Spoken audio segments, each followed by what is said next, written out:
Le village de Denap s'éveillait au murmure du vent dans les palmiers et au chant des femmes revenant du marché. C'était un village où les traditions et les croyances dictaient la vie de chacun, où les regards curieux pesaient sur ceux qui osaient être différents. C'est dans ce village que Gemma grandit, belle et gracieuse, comme un rayon de lumière dans l'ombre d'un passé douloureux. Sa mère, Ama, était morte en lui donnant naissance, laissant son ami fidèle, Aku, veiller sur elle comme elle l'avait promis avant de rendre son dernier souffle.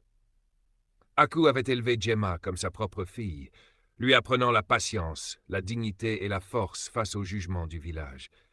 Mais maintenant que Gemma était une jeune femme, il était temps pour elle de trouver un foyer, un mari. La proposition inattendue. Un jour, M. Ézéchiel, le mari d'Aku, se rendit chez l'oncle de Gemma. Il venait avec une demande qui fit grand bruit dans le village. « Je veux que mon fils, Lucas, épouse Gemma. » L'oncle de Gemma accepta immédiatement.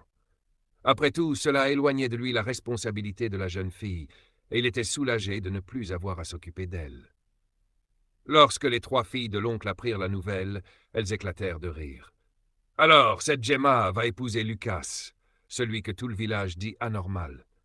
Quelle honte !»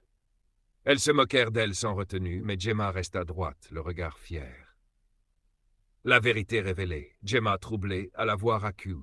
« Maman Aku, dis-moi la vérité. Est-il vrai que votre fils Lucas n'est pas normal ?» Aku sourit doucement et lui prit les mains. « Non, ma fille, c'est une illusion que nous avons laissée planer. Lucas est notre unique enfant, et nous ne voulions pas attirer l'envie et la sorcellerie du village.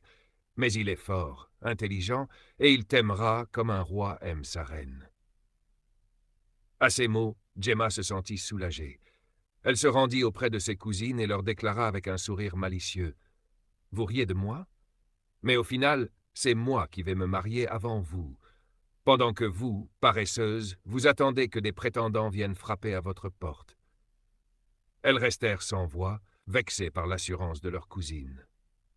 Le coup de foudre. Le jour où Gemma vit Lucas pour la première fois, son cœur manqua un battement. Il était grand, avec un regard doux mais assuré. Elle sentit une chaleur envahir son être, une sensation qu'elle ne connaissait pas encore. Lucas, lui aussi, fut captivé par la beauté et la prestance de Gemma. C'était comme si leurs âmes s'étaient reconnues instantanément. Le village observait avec étonnement. N'avait-il pas dit que Lucas était anormal? Pourtant, voilà qu'un amour naissait sous leurs yeux. Le mariage et la promesse de Lucas. Les préparatifs du mariage commencèrent. Aku veillait à ce que tout soit parfait. Gemma était radieuse, et Lucas impatient de prendre son épouse. Lorsque le jour du mariage arriva, le village tout entier se rassembla. Même les filles de l'oncle, malgré leur jalousie, ne purent nier que Gemma était la plus belle femme qu'elles aient jamais vue. Après la cérémonie, alors qu'ils étaient assis sous la lumière dorée du crépuscule, Lucas murmura à l'oreille de Gemma. « Dès demain, nous quitterons ce village. Je t'emmènerai avec moi en ville, là où j'ai grandi, là où nous pourrons construire notre avenir loin des jugements. » Gemma sourit. C'était tout ce qu'elle avait toujours voulu. La tentation de la jalousie.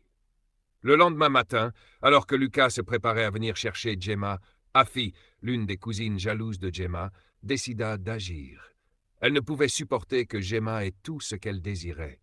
Elle intercepta Lucas sur son chemin, vêtu d'un pagne soigneusement noué, mettant en valeur ses formes. « Lucas !» dit-elle d'une voix douce en posant une main légère sur son bras. « Es-tu sûr de vouloir partir avec Gemma? Je peux t'offrir ce que tu veux. » Lucas la regarda avec froideur. Il savait ce qu'elle essayait de faire. « Afi, je ne suis pas un homme qui se laisse distraire. Mon cœur appartient à Gemma. » Afi sentit la honte l'envahir. Il n'avait même pas hésité. Lucas la repoussa avec fermeté et poursuivit son chemin vers Gemma. Quand Lucas arriva, Gemma l'attendait avec un grand sourire. Il tendit la main vers elle. « Es-tu prête ?» « Depuis toujours. » Et ensemble, ils quittèrent Denapoué, laissant derrière eux les ragots, la jalousie et le passé.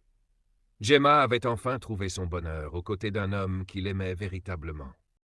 Merci d'avoir regardé jusqu'à la fin. Dites-moi dans les commentaires la leçon que vous avez tirée de cette histoire. En attendant la suite, moi je vais dire ce que j'ai appris de cette histoire. La Bible nous dit, dans Psaume 68, verset 6, « Le Père des orphelins, le défenseur des veuves, c'est Dieu dans sa demeure sainte. C'est Dieu qui protège et fait grâce aux orphelins et les dirige vers leur destin. Abonnez-vous pour ne pas manquer de belles histoires. Demeurez bénis.